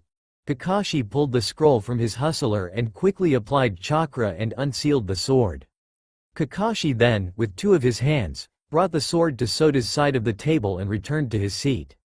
Upon placing the wakizashi in Soda's hand, said man immediately unsheathed the sword. Sasuke tilted his head as his eyes caught the peculiar characters on the wakizashi's blade. This didn't went unnoticed by Soda. "It's in bungo." "Huh?" Soda chuckled, gaining the attention of the rest of the team. "These," he placed his hand on the characters on the blade, "is bungo language. Literally means old writing." Sasuke slowly bobbed his head as Soda allowed the raven to study the characters. Sasuke was unfamiliar with the writings, even the word itself. "What does it say, Masato-san?" Sakura queried. Unfortunately, she was answered by a shook on the head by Soda. "Please call me Soda," he said, making the pink cat blushed, "and no. I wish I could." His eyes cast down dejected, as what the name implies. Bungo is an old and lost language said to have been used before the time of the legendary sage of Six Path. This sword happened to be a family heirloom passed down generation after generations. Naruto chowed on his food as he gave a skeptical look at Soda and at the sword in his hand. "Nay Soda Oji, how did the bandits get their hands on the sword anyway?" Naruto asked, after swallowing the food in his mouth, his head cocked sideways. The elder's expression showed dejection. "My childhood friend Nakaji. There was a dispute between us. He needed money, a large amount, and since I couldn't give it to him," he said, though Naruto didn't talk, letting the man talk, he sold the sword to the bandits without any of my knowledge. Nakaji confessed his sin. "At first I was furious, but then I understand that he really needed the money. I was ready to forgive him, but the bandits turned their backs on him and killed him." A lone tear threatened to come out from his eyes. Sakura, who had been listening, cried, giving Naruto a slap at the back of his head, scolding the blonde for asking such personal question. Sasuke was indifferent, while said blonde was frantically apologizing, although he still had this nagging feelings. "You must have been very disheartened," Kakashi said. "It wasn't a question but an understanding." Soda nodded before sheathing the sword back and gave it to one of his guards, who immediately left with the weapon. Now that it had been returned to safety, "I would like to discuss the payment for the mission," he said, changing the topic. Kakashi nodded as he and the Soda conversed. My stomach hurts," Naruto lamented, hands cradling his abdomen. "That's what you get for eating monstrously." Sakura chewed the complaining blonde and of course, Sasuke grunted in annoyance. "Not my fault that sensei had to take up a long time talking about money," retorted the blonde. "It had taken the two adults hours talking about the mission payment. Seriously though, it's just the payment, and in the end the two had agreed that a standard payment for C rank will be delivered to the Hokage Tower." Kakashi had thought that the client really wanted some company. After getting the client signed their mission for completion, the team then moved out to find that the medic ninja that went with them had yet to acquire the herb, as said herb had to be retrieved from the mountains which it's where usually grows. So, the team had decided to stay for another day until the herb is obtained. Which brought the genin team wandering around the place, bags discarded back at the inn that they'd found. "Baka, don't go blaming sensei on it. They were discussing important matter and it's still your own fault for not holding back. Seriously, you're not an animal." Naruto responded with another groan. "Humph, don't bother with him. Once an idiot always an idiot," the raven smirked arrogantly.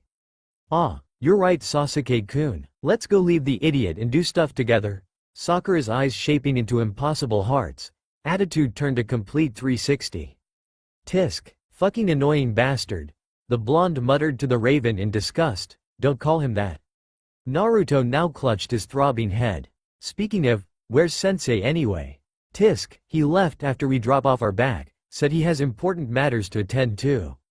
Important my ass. I bet he's somewhere perch up on a tree reading that perverted book of his. Cried the blonde. The two members could only nod, grunt from Sasuke. Walking farther to the center of the village, Naruto slowed his pace, his thought back to the wakizashi and the bungo characters that Sasuke had pointed out.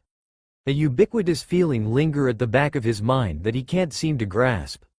Seemingly ignoring the thought as one of his many imaginations, Naruto's face grimed, remembering his pain. The blonde's sudden dragging didn't escape Sasuke, nor did the profound look on Naruto. It was those one of his rare eccentric ways that Sasuke had taken note of out of their hyperactive team.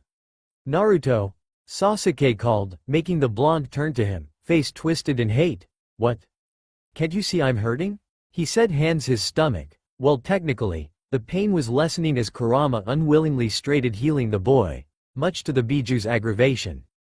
Fight me, was the sudden utter from the raven, making the blonde trip on his feet from the surprised. Immediately standing up, Naruto bashfully puff his chest. What? Are you finally admitting that the great Uzumaki Naruto is stronger than you? As if you dobe. Teme. Sakura openly sigh in exasperation, dull from the usual banter. Then again, it would be bizarre if the two boys don't. Sakura was stopped from her musing when whispers were heard around them. The two male genin were too busy arguing to notice them. Are they shinobi? May the gods save their souls. Ah, another offering for the demon Aemon. I pity them and they seem so young. Come now, don't stare at them. That's bad luck. One mother motioned her child away from them and went straight back to what seemed to be their house. Slowly, the gathered people returned to their homes until the street was empty. Some even closed their windows. What was that about? Sasuke was the one who had asked, his eyebrow raised. He had stopped his assault on the blonde upon noticing the sudden change of behavior from the villagers. They were avoiding them like a plague. Kurama? I know, Kit. They're both frightened and worried at the same time towards you three. Naruto ponder. Well, at least he wasn't the only one being avoided in this village. But what was making the village feeling agitated? The blonde was snapped from his thoughts when he suddenly felt a presence approaching them. It seemed that they're at it again, a man said. He had messy brunette short hair and chocolate eyes. He was wearing a two-layer kimono. The inner thin kimono was white while the second was dark brown, and wore a rakusu around its neck. It was a monk, although he looks somehow familiar in the genin's eyes. In fact, he looks familiar to Soda-san? Sakura called in question. Didn't Soda have shoulder-length hair? Well, there were some differences though upon the genin's closer inspection. Like his jaw was a little wider than Soda and his eyes are sharper than Soda's, but the similarities were there. The monk chuckled, although curiosity was plastered on his face. I take it you must be the ninjas that brought back my older brother's sword. He said, a twinkle of amusement in his voice. Be brother? The pinkette stutter, the monk hummed, bobbing his head. My name's Masato Sato, younger twin brother of Masato Soda. He offered a bow. Naruto unintentionally bowed in return. His hands clasped together. A pleasure to have met you. His two teammates gave a dumbfounded look at him. I'd like to say the same, but the place is not in accordance with the atmosphere. He gestured to the deserted street. Come. Let's move to a more comfortable place. He gestured for them to follow. The three gave each other a look, seemingly conversing with their eyes. Moment later the three simultaneously nodded and followed the monk. The genin found themselves seating across from the monk, hot tea in front of them. Naruto declined the offer, grimacing upon sitting his eyes on them. They were in the residence of the monk beside the village temple that was a little bit farther west away from the main village, surrounded by thick forest, and was near a large body of fresh flowing river which happened to be the many branches of the large river in the country where its name came from. How did your mission go? Sato asked, opening up a conversation. The genin hesitated for a moment. It isn't that they don't trust the man or something. His presence give off a calm and comforting one, whereas Soda, they feel a bit irk or annoyance. The mission itself is only between the client and ninjas. A ground rule studied back when they were just academy students, and of course Sato seemed to understand their hesitation as he gave them an understanding look. It's okay if you mustn't, the life of a shinobi and a life of a monk are of difference. This caught the blonde's attention. Soto? Sato no monk. Sato, you idiot, Sakura corrected, swinging her fist. Naruto almost dodged the hit, almost. Sasuke just grunted in annoyance while Sato grimaced at the force and wonder how Naruto, as the genin introduce on their way to the place, is not unconscious. Yeah Sato Oji, why are you a monk? Not that I have a problem with it, it's just that you came off a wealthy family and I'm pretty sure they are the type to be bossy. A statement meant for the older brother. Sato hummed at the question and chuckled on how accurate he is on his older twin was. The wealth actually came from my father's side, while my mother's family are quite the religious ones, and it seems that we brothers had inherited the separated views and attitude of our parents. He then looked solemn. This went unnoticed by the genin except for one blonde who not only saw the look but also felt the sudden change of emotion in him. Naruto was about to point it out when he suddenly felt something. Looking around, Naruto tried to find the strange feeling. The temple consists of the monks' 3 buildings, the monks' residence, where Naruto and the genin are, the worshipping area where the monks held their masses, and the shrine which had the common torii and the gong bell. But one place stands out the most, and it was the large cave placed behind the shrine. It has another torii, though larger than the one placed on top of the shrine. The cave itself was blocked with thick large rope with paper seals hanging on said rope. The cave's not much that deep since the inside was just visible. Said inside has a large rock and placed on it was the kanji for seal. Also the cave was a perfect view from where the genin and the Sato were. Naruto fought a shudder as his eyes linger on the cave. I take it that you're also feeling the vile presence emitting by the cave, Sato said while drinking on his tea. It seemed as it wasn't just Naruto feeling agitated, both Sasuke and Sakura were also trying to hide their uneasiness, although Sasuke was doing better than Sakura. What is that place? Or should I say, what's in there? Sasuke deduced. Trust the Uchiha to have keen mind. Ah yes. I have forgotten that you are foreigners from Konoha. Sato sighed in distress, a grim look on his face. What's wrong? The female of the team asked. The cave, he started gesturing to the cave, was made long time ago by a force of battle. Force of battle? Sato nodded. There's not much details said about the battle, but long ago before the village was formed, there was a demon residing the area. The demon Amon. Naruto's eyes bulged. This didn't escape Sato's. You've heard of it? The Raven and Pinkette nodded at the same time as Naruto. We've heard the villagers' whispers, Sakura remembered.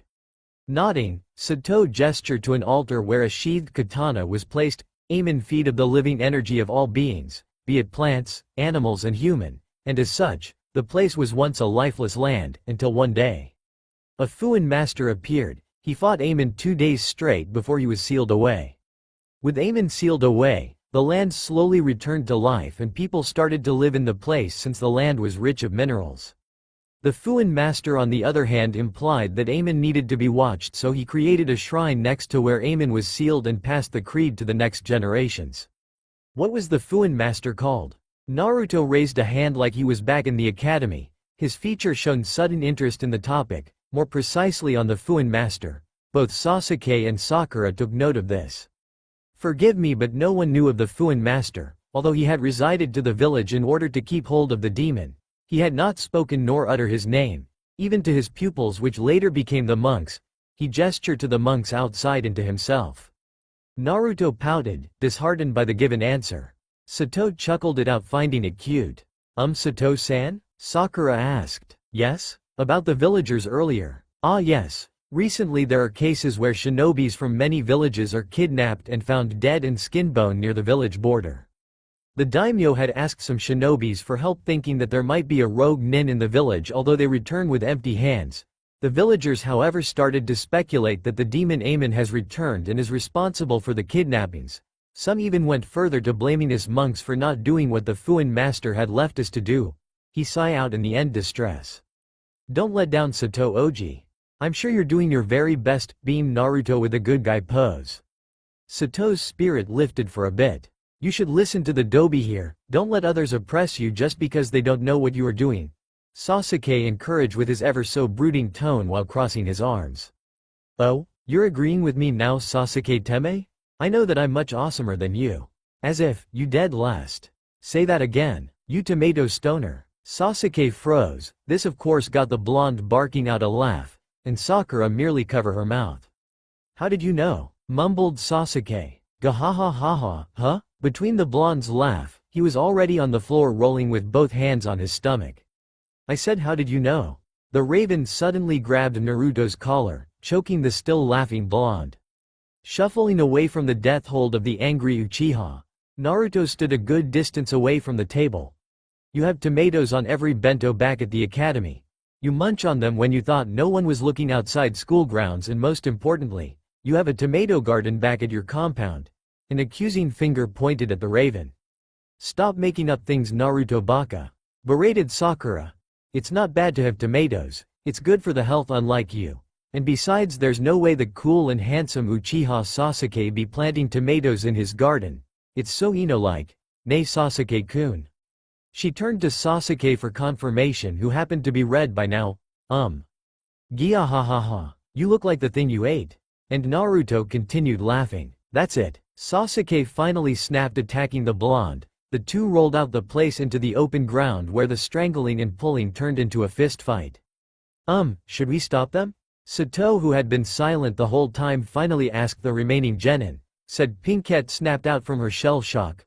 "Oh," was the only thing she uttered upon returning from reality, and then noticed the boys fighting outside, making a scene as some monks started to gather around them. "Don't worry about it, they won't stop until either one of them gives up," Sakura said, before returning to her thoughts, where she and her inner self started to debate about their Sasuke-kun's addiction, leaving Sato dumbfounded, before a smile grazed his face, forgetting his worries as he looked on the broiling boys.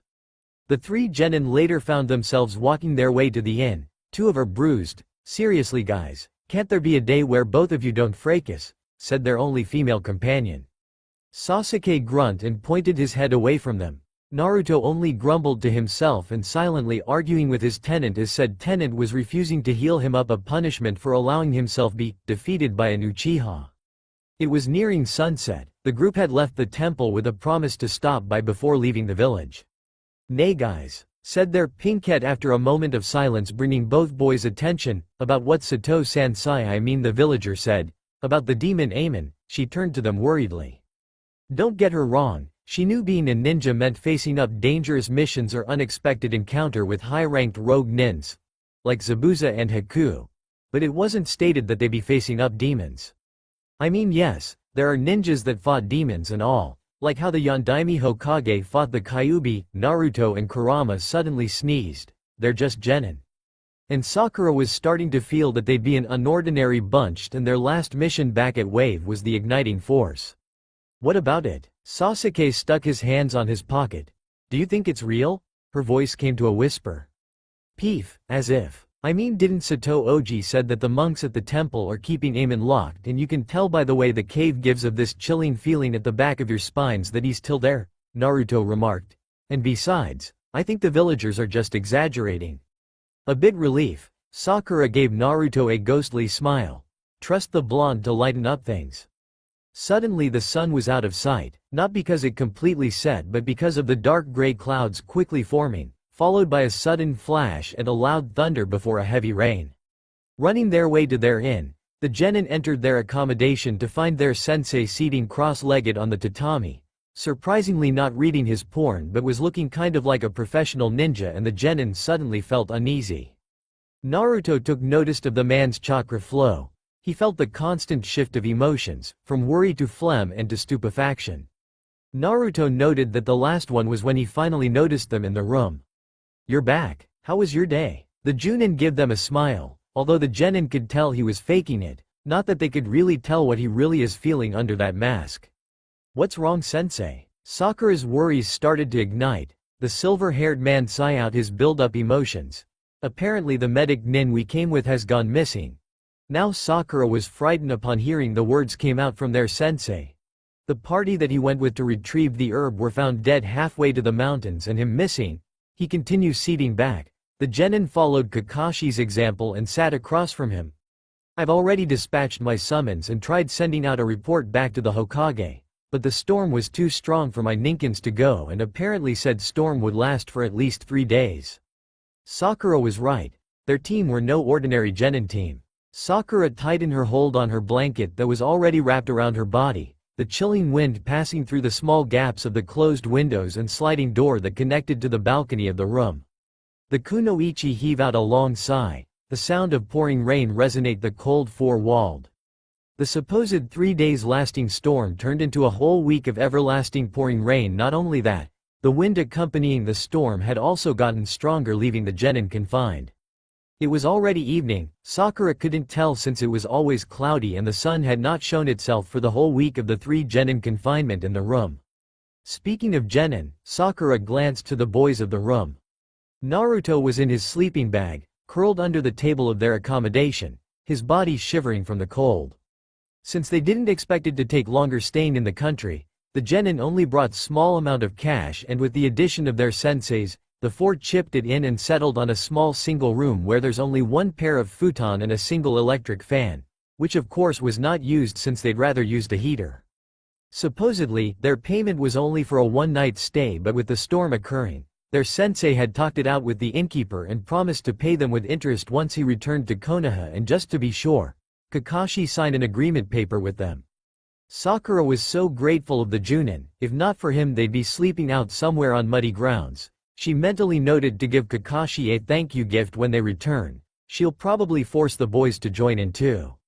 Turning to the 3rd member, Sasuke was on a corner with his own blanket wrapped around him. His headband protector was removed as his head leaned back to the walls, and he was somewhat agitated. His brows knitted closer than normal told her so, and she knew why.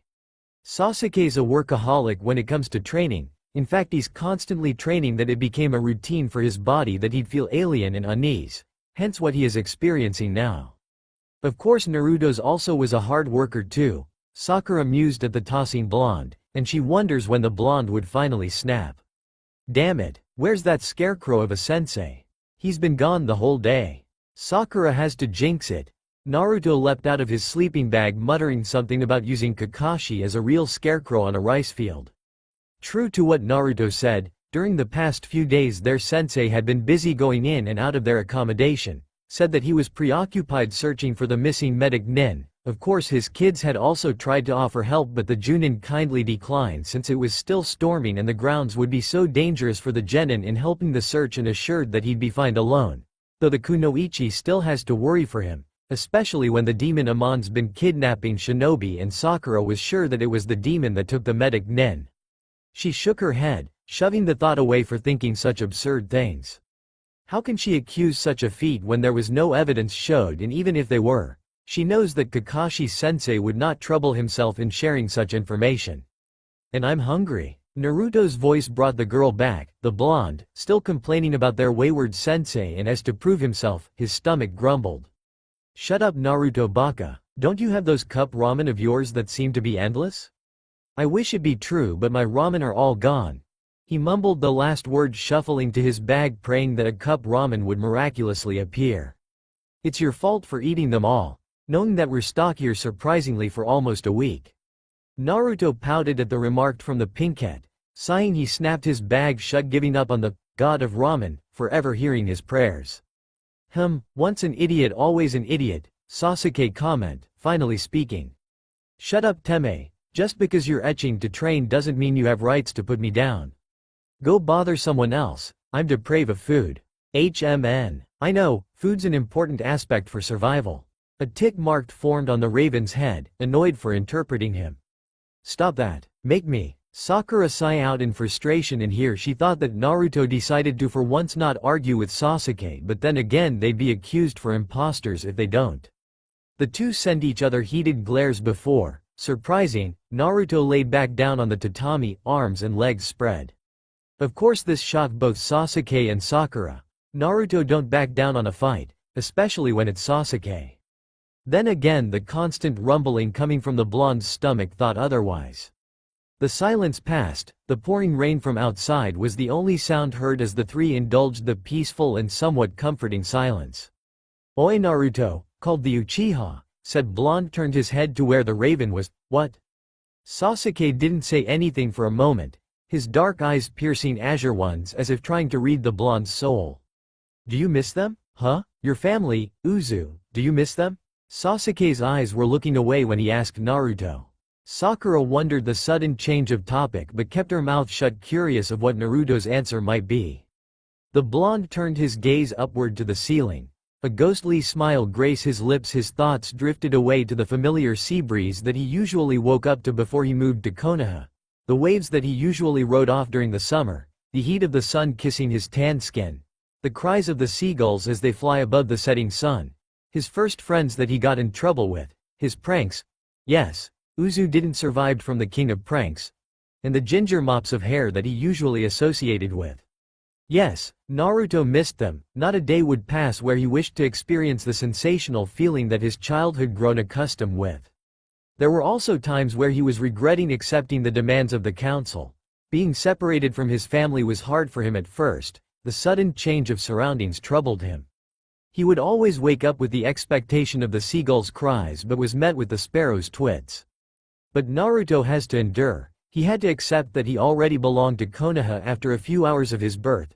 But what really pursued him to go to Konoha was knowing the fact that it was the place where his father had lived. It was the place that his father saved, where he became a famous shinobi, a kage and a hero. Titles that Naruto one day wanted to have as well. I do. He finally answered the Uchiha. But I'm a person that never wanted to regret anything, and besides, there's yet to have an Uzumaki as Hokage, he declared with such sincerity.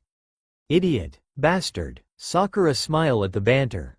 That's it. Standing up once again, Naruto straightened his clothes, grabbing his kunai hustler. The blonde moved to where his sandals are. Where are you going? Sakura asked. Out to find something to eat. You can't, Kakashi-sensei said not to leave the room, and besides, where can you find any when it's storming very badly outside? And to prove her point, the accommodations window rattled from the strong wind. But I'm hungry. Plus, I think I saw a vending machine near the reception area, and if you want I'll bring you some too. Sighing out in defeat, Sakura hung her head, no winning this time. For the past few days, their sensei was the one who'd bring them food whenever he returned from the search. More specifically their dinner, since the Junin would leave early morning and would return around 7 p.m. and besides, the genin could survive without breakfast or lunch. Sasuke and Sakura specifically, while Naruto's a hungry bastard that thanks to his cup ramen he'd survived till dinner, and it just so happened that his supply had already ran out and Kakashi-sensei's running late, although the man was known to be one and Sakura had to agree that she too was famished. I'll go with you, Sasuke said, grabbing his own hustler and moved to where Naruto was to put on his sandals. I'll go too. No, it's better for you to stay here in case Kakashi returns, and besides, knowing this idiot here, he'll empty the vending machine before he remembers to bring you any. Hey, Sasuke was right. It'd be a surprise for their superior if he returns to an empty room, although he'll probably find them easily with that keen nose of him that rivals an Inuzuka. She was about to protest but thought otherwise. Besides, it sounded like Sasuke-kun wanted her to be safe. Chaa. Could it be that Sasuke-kun has already started falling for me? While Sakura was in her own thoughts, the two boys already left the room, their voices echoing the hallway, arguing incoherent things. Hurry up, Dobi, called the irritated Uchiha to the Uzumaki crouching in front of the vending machine. Are you blind or something?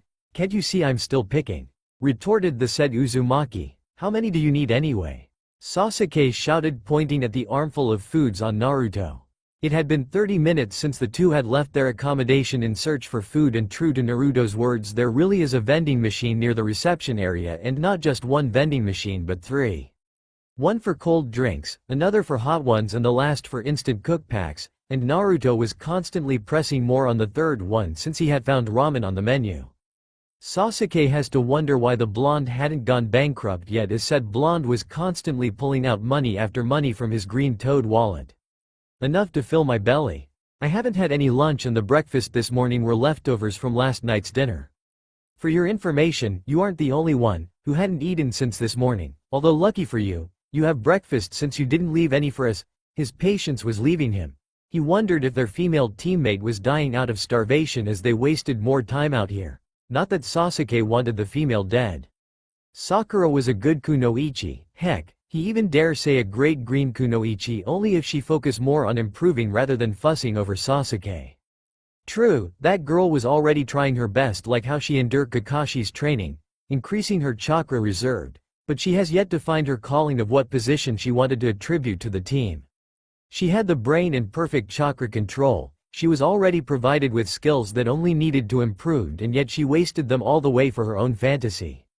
Sasuke had to admit that Sakura was pretty, not comparable to Ino's. The Yamanka's mother was gorgeous already, but compare with Ino. Sakura's personality was kind and a little bit shy rather than the brash Yamanaka, but her determination and strong will to stand level as the clan children really made Sasuke admire her. But then again, that was back before she was his fangirl and before Itachi had killed his family aside from their mother.